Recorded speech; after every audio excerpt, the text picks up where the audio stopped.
ولا الضالين آمين.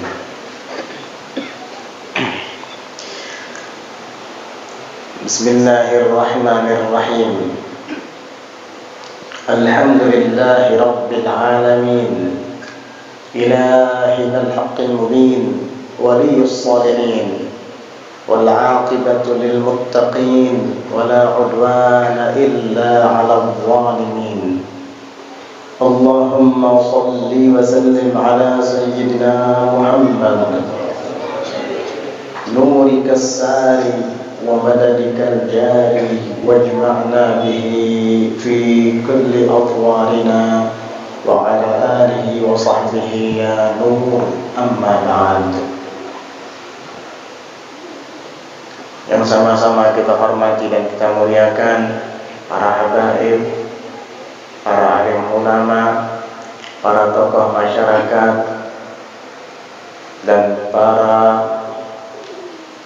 segenap aparatur pemerintah, hadirin dan hadirat acara peringatan Haul Sayyidul Jadd Al-Habib Salim bin Ali As-Saggaf rahimakumullah.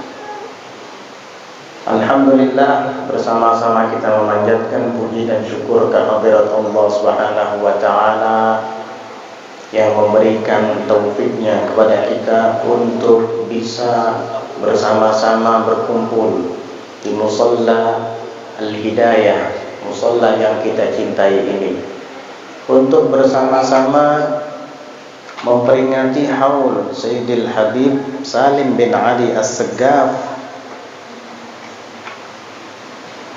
yang ke-27. Dan alhamdulillah, dengan berhadir di dalam acara haul beliau, berarti itu pertanda bahwa kita cinta kepada orang soleh. Dan cinta kepada orang soleh itu adalah lambang keberuntungan. Mahabbatus salihina unwanul falah. Cinta kepada orang-orang soleh itu adalah lambang, tanda keberuntungan. Mudah-mudahan Allah jadikan kita sebagai orang yang beruntung di dunia dan akhirat. Al-Imam Asy-Syafi'i rahimahullahu ta'ala mengatakan, uhibbus salihina wa lastu minhum, la'alli an anala bihim syafa'ah, atau uhibbus salihina wa lastu minhum, wa akrahu man tijaratuhul ma'asi wa in kuntu sawa'an fil bida'ah. Uhibbus salihina wa lastu minhum la'alli an anala bihim syafa'ah. Aku cinta kepada orang saleh, kata Imam Syafi'i, mudah-mudahan aku mendapatkan syafaat dengan berkat beliau. Wa akrahu man tijaratuhul ma'asi, dan saya tidak suka kepada orang yang perniagaannya adalah maksiat. Maksudnya perbuatannya adalah maksiat. Wa in kuntu sawa'an fil bida'ah, walaupun aku sama fil bida'ah, di dalam dagangan. Ini tawadhu'nya Imam Syafi'i. Mendengar ucapan beliau ini, muridnya Sayyidina Imam Ahmad bin Hanbal menjawab, tuhibbus salihina wa anta minhum, rafiqul qaum yulhaq bil jamaah, wa takrahu man tijaratihil ma'asi hamakallahu min tilkal bida'ah. Kata Imam Ahmad bin Hanbal, engkau wahai Imam Syafi'i, guruku, cinta kepada orang soleh dan engkau adalah sebahagian daripada mereka. Seorang rombongan kepada suatu golongan pasti akan diikutkan dengan mereka, atau pendamping suatu golongan pasti akan diikutkan bersama mereka. Dan engkau tidak suka dengan orang yang perniagaannya, perbuatannya itu adalah maksiat, walaupun, dan mudah-mudahan Allah Ta'ala jaga engkau daripada maksiat itu. Begitulah ungkapan Al-Imam Ahmad bin Hanbal menjawab syair daripada gurunya Imam Syafi'i. Artinya mencintai orang soleh itu adalah suatu kelaziman yang urgensi, yang tidak boleh ditinggalkan. Karena mencintai orang soleh berarti mencintai Rasulullah, dan mencintai Rasulullah berarti mencintai Allah. Karena Rasulullah memerintahkan kita untuk selalu bersama mereka, orang-orang yang soleh itu. Di dalam hadis Rasulullah sallallahu alaihi wasallam bersabda, "Sa'ilul ulama wa jalisul kubara wa khalitul hukama." Saling bertanyalah kalian kepada para ulama. Saling duduklah kalian bersama orang-orang besar, yakni para kaum solehin. Dan saling berbaurlah kalian dengan orang-orang bijak, orang-orang yang pintar, orang-orang yang ahli hikmah. Itu pesan Nabi kita Muhammad sallallahu alaihi wasallam. Kemudian di dalam Al-Quran Allah Ta'ala juga berfirman, "Ya ayyuhalladzina amanu taqullaha wa kunu ma'as-sadiqin." Wahai orang-orang yang beriman, takutlah kalian semua kepada Allah, dan teruslah kalian menjadi bersama orang-orang yang shadiqin, orang-orang yang sungguh-sungguh, orang-orang yang benar, yaitu para kaum sholihin. Jadi mencintai para sholihin itu sama dengan mencintai Allah dan Rasulnya. Sebaliknya, membenci dan memusuhi mereka berarti kita juga sama memusuhi Allah dan Rasulnya. Waliyadu billah. Al-Habib Ali Al-Habashi mengatakan, "Man la sahib Syekh Arif Makin marrat hayatuh wa hu ma'dud fil muflisin."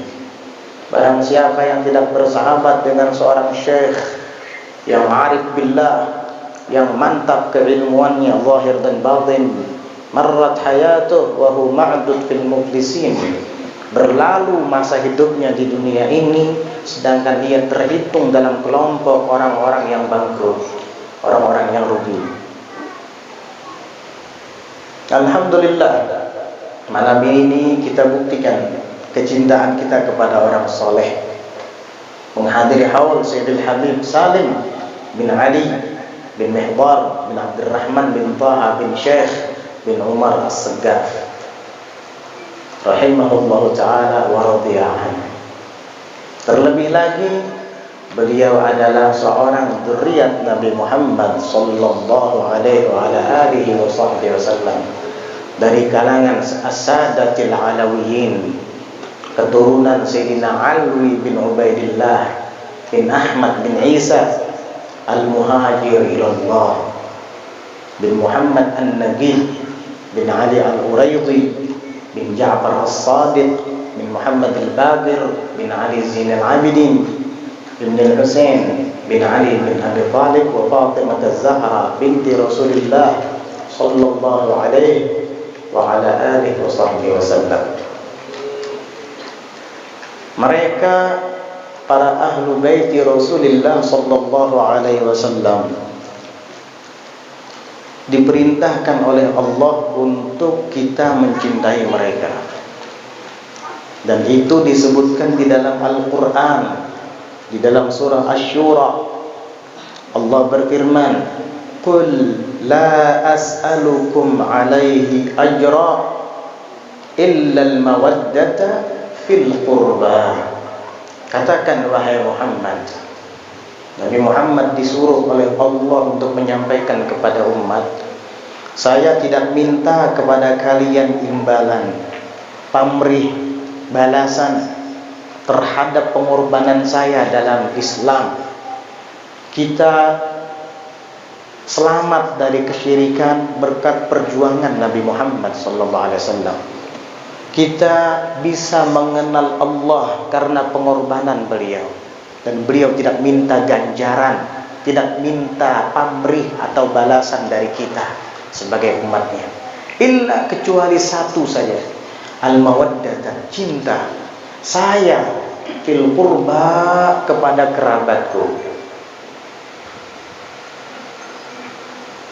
Di akhir ini banyak orang yang mentafsirkan dengan tafsir yang macam-macam. Oh, Dzul Qurba itu bukan ahlul bait Nabi, Dzul Qurba itu bukan dzurriyyat Nabi, dan macam-macam. Kalau kita sudah mendengar hal-hal yang semacam ini, lebih baik kita kembali kepada ulama salaf. Kita baca tafsir mereka. Seperti misalnya Al-Imam Al-Qurtubi.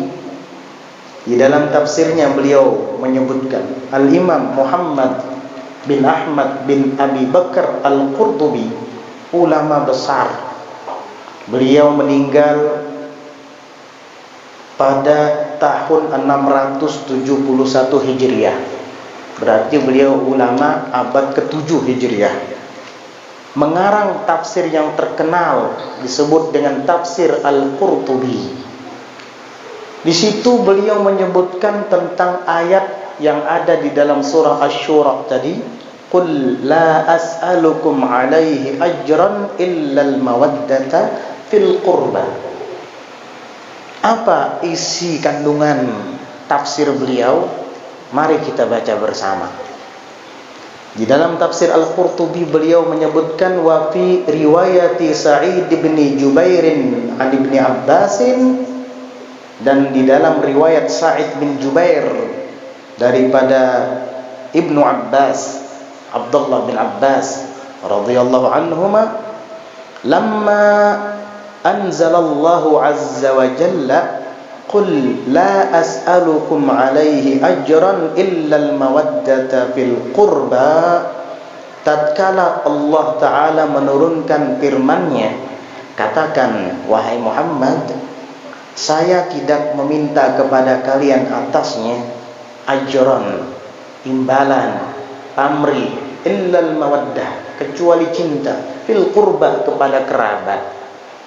Qalu, itu para sahabat bertanya, ya Rasulullah, wahai Rasulullah, man haula'il ladzina nawadduhum, siapa sih mereka yang akan kami cintai itu? Siapa sih mereka yang Allah sebut di dalam Al-Quran sebagai qurba, kerabatmu yang wajib kami cintai itu? Sampai Allah langsung yang mengajarinya. Siapa mereka ya Rasulullah? Sahabat kalau bertanya, berarti mereka ingin mengamalkan. Qala, Nabi menjawab, Aliyun wa Fatimatu wa abna'uhuma. Keluarga yang dimaksud, kerabat yang dimaksud di dalam ayat, kata Nabi, Nabi langsung yang mentafsirkan ayat itu dalam riwayat ini adalah Ali dan Fatimah. Pertama Ali, yang kedua Fatimah. Terus siapa lagi? Wa abna'uhuma, dan anak-anak mereka berdua. Kalimatnya abna jamak, anak-anak mereka, dan ibnun atau kalimat anak yang ada di dalam hadis adalah yutlaqu ala ibnin wa insaful, dimutlakkan kepada anak walaupun sampai ke bawah, itu anak. Ibnun itu far'un, far'un itu sampai ke bawah. Ali, Fatimah, dan anak keduanya, selesai. Cucu, cicit itu anak. Ibnun wa insaful, walaupun sampai ke bawah.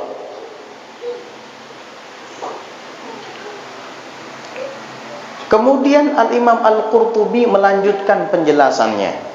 Wa yadullu alaihi aidan ma ruwiya an Aliyin radhiyallahu anhu, dan yang menunjukkan atas itu juga adalah yang diriwayatkan daripada Ali bin Abi Thalib radhiyallahu anhu.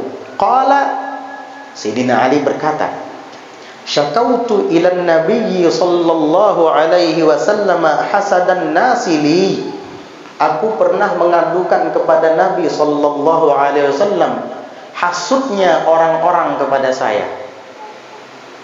Berarti Sayyidina Ali bin Abi Thalib dulu pernah dihasut didengki dan diiri oleh orang-orang banyak. Ini warisan sudah. Ya. Jadi kalau nanti ada anak cucu Nabi didengki sama orang, diiri dan dihasut, itu nggak apa-apa, biasa sudah ahlul bait begitu. Dari dulu, dari datuknya begitu sudah. Sayyidina Ali ini orangnya penyabar loh. Beliau itu orangnya tabah, kuat menanggung beban itu kuat. Tapi beliau mengadukan hal ini kepada Nabi. Rupanya hasut tersebut semakin menggila, semakin menjadi, sampai beliau sendiri tidak bisa menutupinya di dalam hatinya, hingga harus melaporkannya kepada Nabi. Padahal Nabi banyak urusan penting. Sayyidina Ali tidak mungkin mengganggu Nabi hanya karena masalah ini, tapi mungkin karena sudah tidak kuat lagi. Padahal orangnya kuat loh Sayyidina Ali. Mungkin sudah tidak kuat lagi. Akhirnya beliau mengadukan kepada Nabi tentang hasutnya manusia kepadaku, kata beliau. Syakautu ilan nabiyyi sallallahu alaihi wasallam hasadan nasi li. Aku mengadukan kepada Nabi hasutnya orang-orang kepada saya.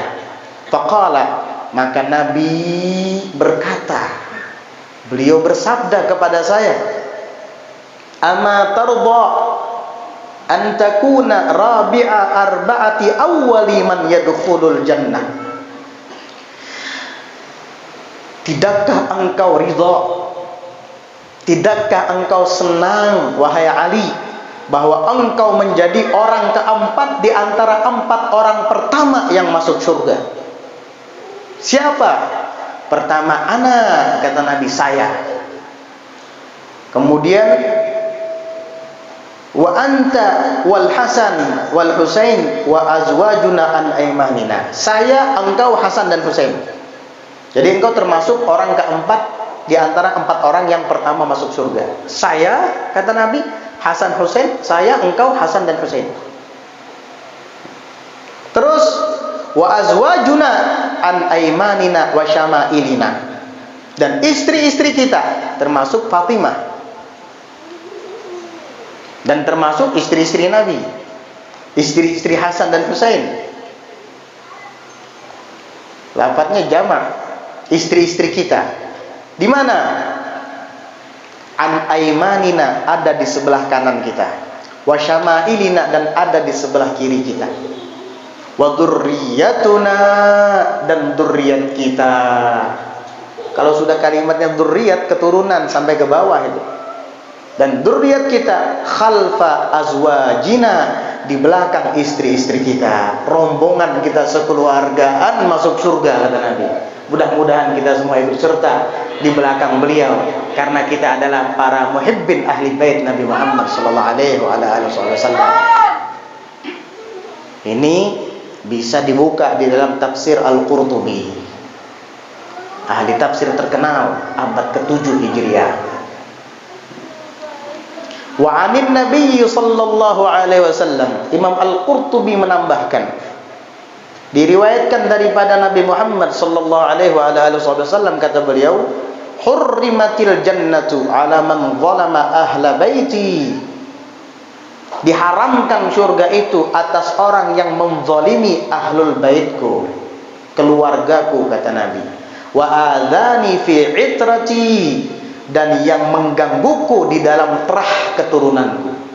Itrah itu terah keturunan sampai ke bawah.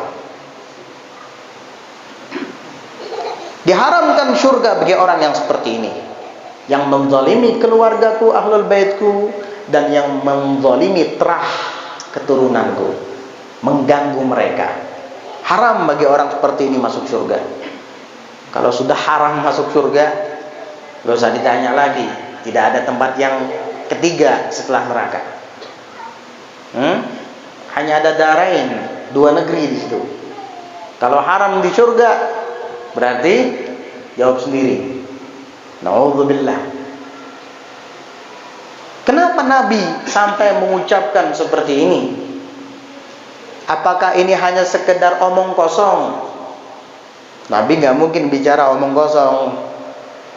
Kalau Nabi mengatakan diharamkan surga bagi orang yang menzalimi ahlul baitku, bagi orang yang menggangguku di dalam terah keturunanku, berarti ada objeknya, ada orangnya. Ada. Mudah-mudahan itu bukan pian. Mudah-mudahan itu bukan kita semua, insyaallah. Masa Nabi bicara omong kosong?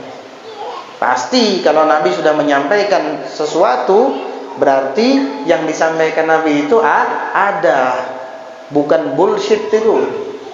Kalau bullshit, omong kosong, kalam fadhi kata orang Arab. Nggak ada kalam fadhi. Waqi', terjadi. Nabi kalau bicara pasti benar. Nabi kalau menyampaikan sesuatu berarti ada yang disampaikan itu, pasti terjadi. Na'udzubillah min dzalik.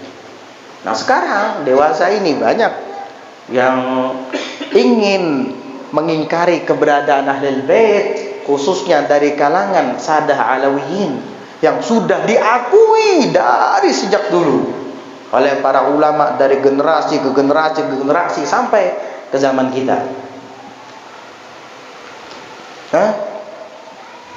Ada ulama namanya Syekh Muhammad bin Abdurrahman Al-Khatib mengarang kitab, judulnya Al-Jauharus Syaffaf fi Manaqibis Sadatil Ashraf. Ini Syekh Muhammad bin Abdurrahman Al-Khatib, ulama abad ke-9 Hijriah. Beliau meninggal tahun 855 Hijriah. Berarti beliau ulama abad ke-9.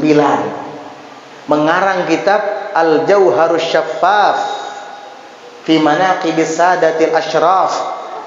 Yang disebutkan oleh beliau di sana rata-rata para Sadah Alawiyin, keturunan Sayyidina Alwi bin Ubaidillah bin Ahmad bin Isa Al-Muhajir ilallah. Mulai dari itu abad ke-9 itu. Di atasnya juga. Iya. Ulama-ulama mengakui. Subhanallah. Ternyata datang orang yang hidup di abad ke-15. Jauh banget. Ceritanya nyari-nyari bukti ilmiah. Akhirnya dapat kitab yang meragukan, yang tidak jelas. Kitabnya juga baru ditemukan. Lalu mengklaim bahwa para habaib Sadah Alawiyin di Indonesia bukan anak cucu Nabi. Dan memaksa untuk tes DNA. Lucu. Tes DNA katanya. Tes DNA. Ente percaya dengan tes DNA? Banyak kemungkinan di situ. Iya. Pertama bisa jadi alatnya rusak. Pertama bisa jadi para pakar-pakar DNA-nya tidak amanat. Itu kan bisa diatur semua. Tes DNA misalnya. Pas dilihat ternyata hasilnya betul misalnya sama dengan darah Arab dan darah Quraisy. Tapi karena ada hasad tadi, akhirnya apa? Diganti dengan darah lain. Entah diganti dengan darah orang Cina kah? Oh, ternyata habaib di Indonesia keturunan Cina. Tanding wajahnya, wajah ente yang ngaku-ngaku keturunan Rasulullah yang asli dengan wajah habaib. Ayo, mana yang kayak Cina? Wajah ente apa wajah habaib? Ini kalau dalam segi wajah ya, nggak usah darah. Akhirnya apa? Habaib dibilang keturunan Cina. Naudzubillah min dzalik. Macam-macam aja. Itulah di akhir zaman. Di akhir zaman sudah mulai bermunculan yang semacam ini. Berusaha untuk menutup-nutupi kebenaran, dan itu sudah biasa, warisan. Warisan ini bukan Sayyidina Ali bin Abi Thalib atau Siti Fatimah atau Hasan Husain saja yang mengalami. Rasulullah mengalami itu. Tahu nggak Ahlul Kitab? Ahlul Kitab itu tidak mengakui kenabian Nabi Muhammad SAW walaupun mereka tahu kebenaran hal tersebut. Walaupun hati kecil mereka mempercayainya, tapi mereka tetap gengsi untuk mengakui Nabi Muhammad sebagai Nabi.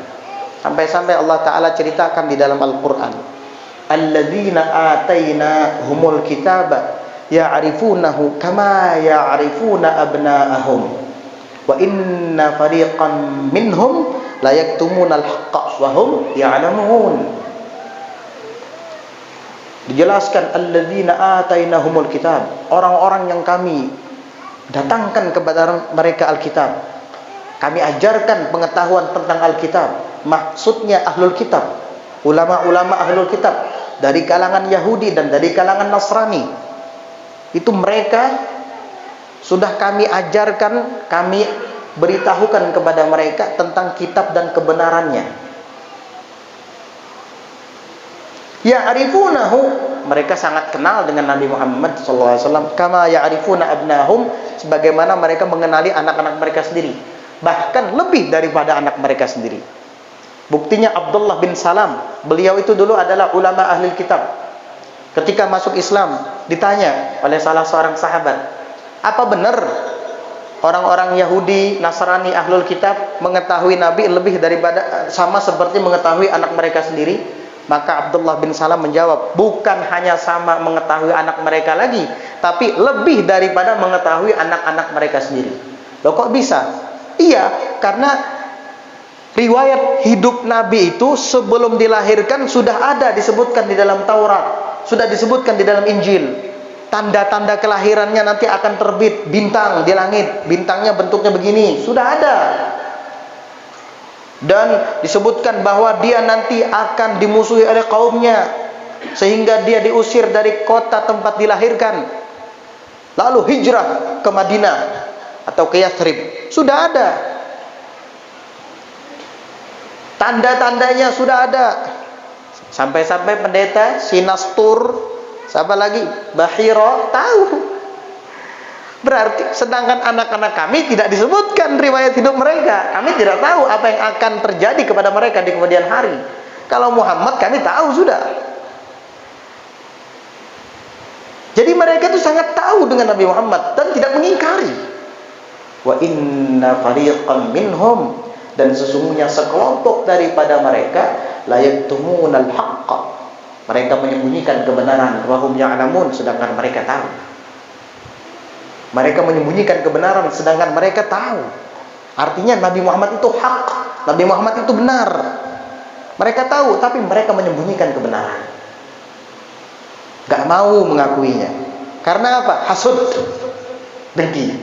Gak mau kalau Nabi akhir zaman lahir dari kalangan orang Arab, dari kalangan Quraisy. Maunya mereka lahir dari kalangan mereka. Emang dia yang punya aturan apa? Orang Yahudi pengen lahir dari kalangan mereka. Ya kalau mereka yang punya aturan. Ini aturan Allah Subhanahu wa ta'ala. Jadi begitu. Biasa. Nabi diingkari, tidak dipercaya dan diyakini oleh ahlul kitab.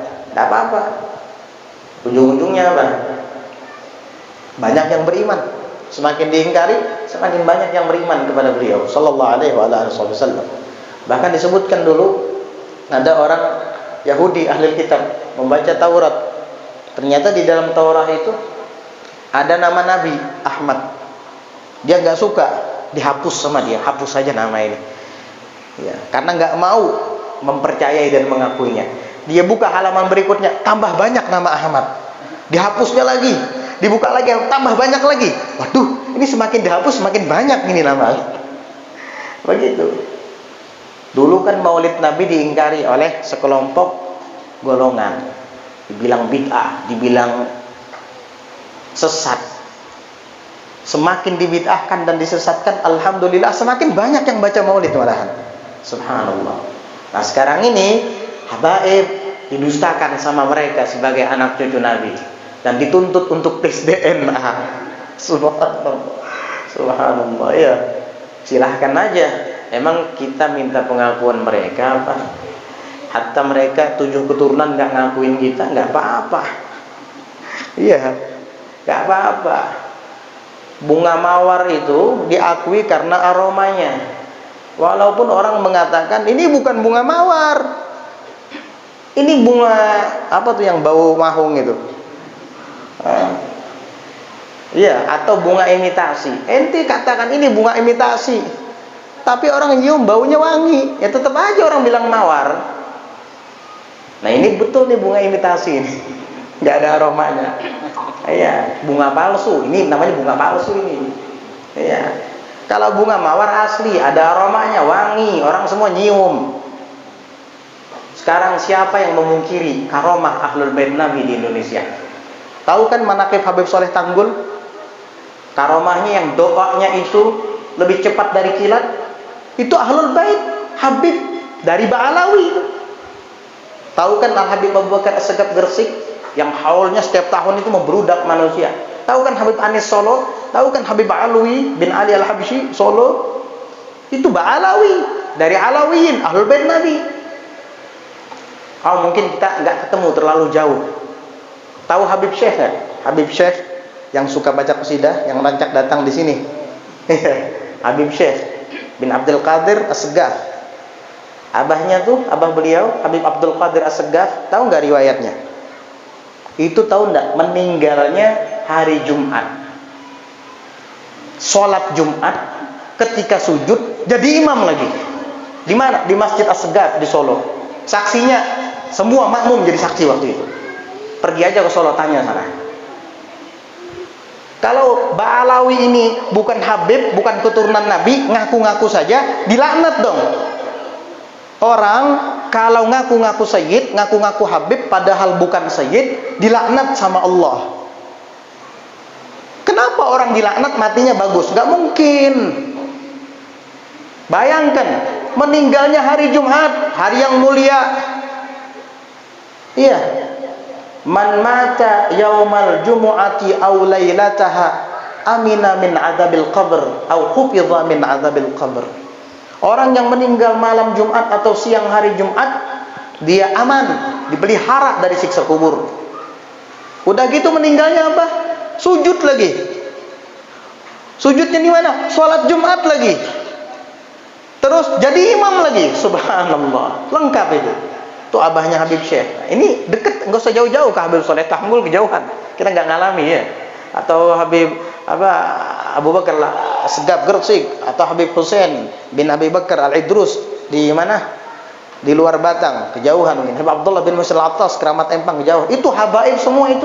Alawiyin semua itu, keturunan Alwi bin Ubaidillah semua. Kalau mereka orang-orang yang dilaknat sama Allah, nggak mungkin meninggalnya kayak gitu. Gak mungkin punya karomah kayak gitu.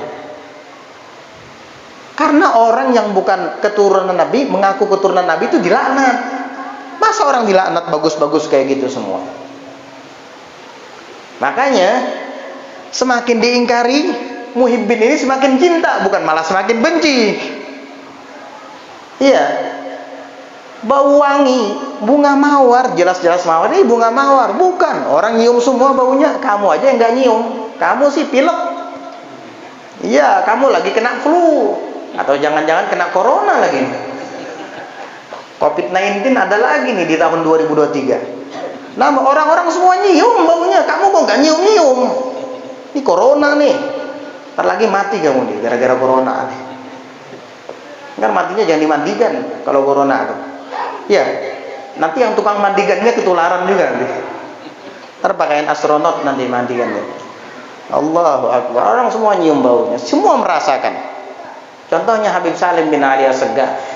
Kejauh-jauh Habib Salim. Ini Habib Salim bin Ali As-Segaf ketika masa hidupnya, tanya masyarakat Kintab. Setiap hari orang minta air sama beliau. Minta air tawar, air doa, ruqyah. Hari-hari. Sampai usia beliau sudah tua, sampai detik-detik terakhir sebelum wafat, ada yang datang minta air. Ulun ingat, ulun waktu itu masih kecil. Sudah gak bisa apa-apa lain, sedikit sekarang ada orang minta air. Subhanallah, Habib itu luar biasa. Diterima sama beliau. Orang itu pulang, insya Allah, kata Ammi Hasan, Habib Hasan anak beliau, kayaknya orang itu belum sampai ke rumah, Habib Salim udah meninggal. Di akhir hayatnya masih ngasih manfaat sama orang.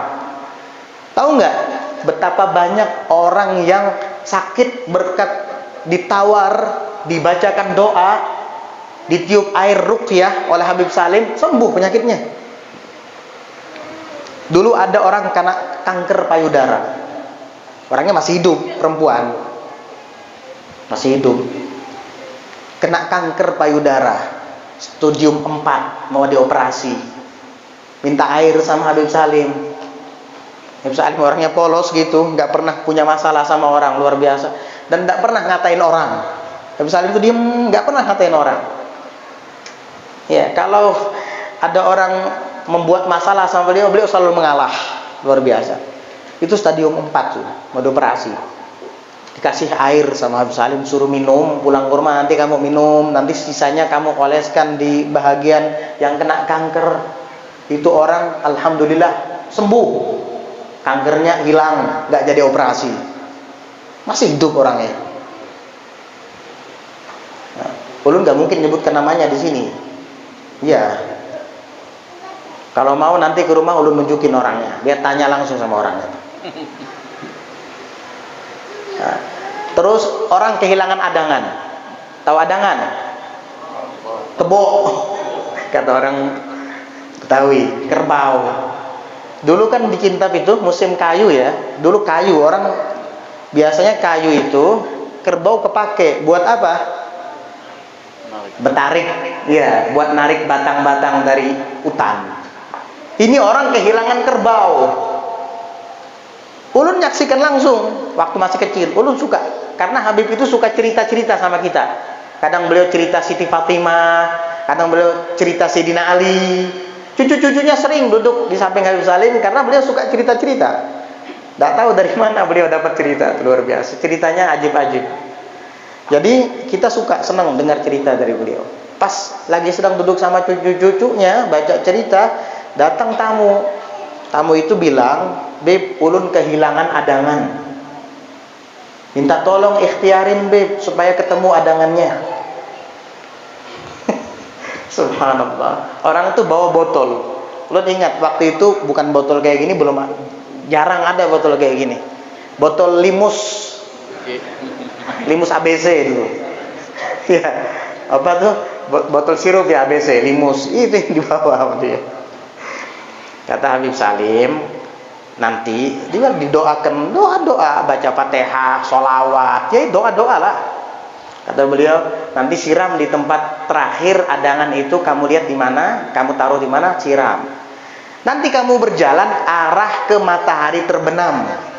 Ulun ingat itu, Habib Salim yang bilang, arah matahari terbenam. Sini menyambat ke arah matahari pajah di sini. Bahasa Banjar. Maksudnya ke arah barat, cari ke sana. Siram, cari ke sana. Tahu nggak? Insya Allah mungkin 2 hari apa berapa hari kamu datang orang itu bawa beras, bawa gula, bawa kopi, ngasih hadiah kayak Habib Salim. Alhamdulillah, Beb, adangannya ketemu betul di arah barat sana. Tuh. Manfaatnya dapat dirasakan oleh orang banyak. Ada lagi orang yang bertengkar, suami istri. Suami istri bertengkar. Kenapa? Suaminya kawin lagi soalnya. Istri tua nggak terima. Datang ke rumah Habib Salim nangis-nangis. Ini yang ulun langsung ya, yang ulun hadapi langsung, yang ulun tahu ya. Ini yang ulun tahu. Yang ulun nggak tahu, wallahu a'lam, mungkin lebih banyak lagi. Itu datang nangis-nangis. Tempatnya jauh dari hulu sungai sana. Dari hulu sungai sampai ke Kintab, subhanallah. Datang ke Habib Salim nangis-nangis. Dikasih nasihat sama Habib Salim. Dikasih nasihat. Dikasih wejangan-wejangan rohani. Sampai akhirnya apa? Ini si istri tua yang nangis-nangis tadi bisa menerima lagi. Suaminya kawin lagi dan gak marah. Alhamdulillah. Ajakannya pian masih hidup Habib Salim, nyaman bawa bini Tuhan. Dinasihat di sini mau, insya Allah. Itu keras loh beliau, nggak mau banget dimadu. Tapi berkat nasihat Habib Salim dia mau nerima.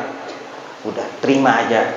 Semua itu Allah yang ngatur. Pokoknya nasihat beliau itu bagus-bagus. Dan beliau nggak mau ngajak orang yang nggak benar.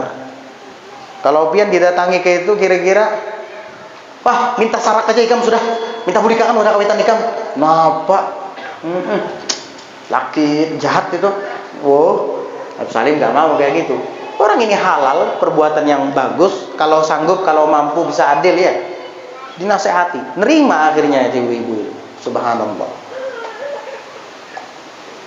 Nginap di rumah Habib Salim, ditemani oleh anak-anak Habib Salim di situ. Akhirnya apa? Dia datang sama suaminya. Apa suami yang jemput apa lupa saya. Bagus, akur. Sampai suaminya meninggal. Ya. Bagus, nggak cerai. Luar biasa. Banyak. Ada juga orang yang bujang tuha, kasihan, kada sing lakian, bebinian. Kada sing lakian. Kalau lalakian kada sing binian, nyaman aja. Ya, tapi kalau binian kada sing lakian sampai tuha, kan kasihan.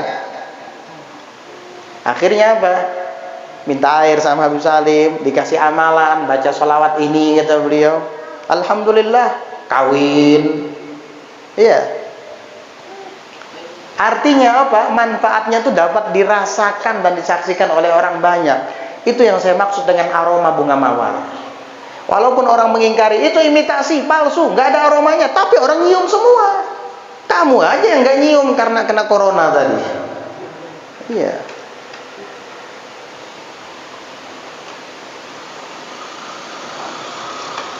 Apalagi itu? Di dalam syair disebutkan, tahya bihim kullul ardi yanziluna biha ka'annahum libiqa'il ardi amtaru.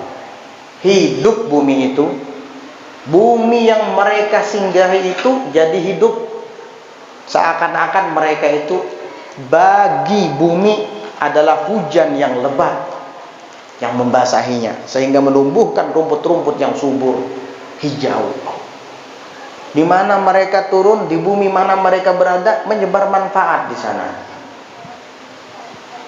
Enggak, Bib, ada Habib yang nyaci-nyaci orang, ngata-ngatain orang macam-macam, nyebut nama binatang. Itu oknum. Jangan gara-gara 1-2 orang semua Habib divonis gitu. Ya Allah, kamu kepakai peribahasa seekor kerbau berkobang semua kena lumpurnya. Jangan pakai peribahasa itu.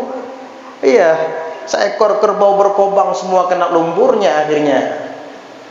Ya, jangan beranggapan seperti itu. Kalaupun ada oknum misalnya 1 atau 2 orang yang kayak gitu, jangan semua habaib divonis kayak gitu. Kalau bicara tentang itu, yang bukan habaib juga banyak yang nyaci-nyaci kayak gitu. Ya, yang bukan habaib juga banyak yang kalimatnya macam-macam kayak gitu. Ya sulit kalau orang nyari kesalahan itu, ya nggak bisa, mau diapain juga. Soalnya hasud ini adalah penyakit yang tidak ada obatnya. Orang sudah hasud, ente obatin sama apa aja nggak bisa, kecuali dia sendiri yang mau sadar. Kecuali dia sendiri yang mau sadar. Begitu. Nah, jadi itu adalah bahagian daripada makna atau tafsiran daripada ayat qul la as'alukum 'alaihi ajran illal mawaddata fil qurba, menurut yang disebutkan Imam Al-Qurtubi. Ini ulun kutipkan secara ringkas saja. Kalau secara mendetilnya panjang lagi nanti. Cukup sahibul aqli yakfihi dalil wa sahibul hawa la yakfihi alfu dalil. Orang yang punya akal cukup 1 dalil, tapi orang yang berbicara atas hawa nafsu gak cukup 1000 dalil. Sahibul aqli yakfihi dalil, orang yang punya akal, cerdas, mau menerima, insaf, munsif, cukup 1 dalil dia nerima. Masa saya harus baca semua tafsir? Cukup Qurtubi, Imam Qurtubi itu sudah hebat, luar biasa, diakui oleh ulama tafsirnya. Iya. Wa sahibul hawa la yakfihi alfu dalil, dan orang yang dikuasai oleh hawa nafsu tidak cukup baginya 1000 dalil. Jadi jawabannya apa? Diem, selesai. Kalau orang yang berbicara dengan hawa nafsunya, mending diam, jangan dijawab, sia-sia. Kamu jawab 1 dalil, dibantahnya lagi, datang kedua kali dibantahnya lagi, dan diakui sama dia, nggak bisa ini macam-macam alasannya. Ngeles namanya itu. Sulit, karena dia nggak nyari kebenaran. Yang dia cari adalah kalah menang di saat berdebat. Kalau kita kan mencari yang hak mana, begitu. Jadi jangan dilayani. Kata Imam Syafi'i, walaysa kullu su'alin lahul jawabu wa jawabu ma takrahu as-sukutu. Tidak semua, walaysa kullu su'alin lahu jawabu, tidak semua pertanyaan itu ada jawaban atau harus dijawab. Wa jawabu ma takrahu as-sukutu, jawaban yang tidak kamu sukai adalah diam. Kemudian ada juga beliau mengatakan, idza nataqas safihu fala tujibhu fa innaka in ajabtahu farrajtahu wa in khallaitahu kamadan yamutu. Idza nataqas safihu fala tujibhu, apabila orang bodoh bicara, kamu enggak usah jawab. Fa innaka in ajabtahu farrajtahu, karena apabila kamu jawab, kamu sama dengan melapangkan dia, senang dia. Memang dia minta dijawab, mancing-mancing.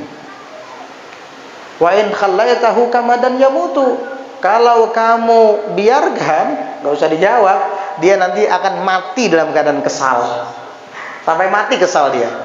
Karena apa? Karena dilawani. Begitu caranya. Tidak menjawab bukan berarti kalah. Iya, tidak menjawab bukan berarti kalah. Kadang-kadang karena tidak selevel. Masih ingat gak iklan? Pemuda berani tanding kalau sebanding. Ini gak sebanding, mau tanding, mending diem. Ya, lelaki kalau lelaki berani tanding kalau sebanding. Kalau nggak sebanding, diamkan aja. Ala kulli hal, mudah-mudahan Allah Subhanahu wa taala pahamkan kita terhadap agama kita, dan mudah-mudahan Allah taala kuatkan iman dan yakin kita, dan terus menetapkan langkah kaki kita di jalan yang lurus dan benar, jalan yang ditempuh oleh para pendahulu-pendahulu kita dari kalangan salaf saleh, ahli sunnah wal jamaah. Dan mudah-mudahan Allah Subhanahu wa taala ridhoi kita semuanya, dan mudah-mudahan pula Allah Subhanahu wa taala berikan keberkahan, kemudian curahkan rahmat dengan berkat para kaum sholihin, khususnya dengan berkat Sayyidul Jad Al-Habib Salim bin Ali As-Segaf. Amin Allahumma amin. Juga kita doakan yang baru saja meninggal dunia, Kiai Haji Al-Alim, yaitu pengasuh pondok pesantren Ibnul Amin Pemangkih, Kiai Haji Mukhtar bin Kiai Haji Salman.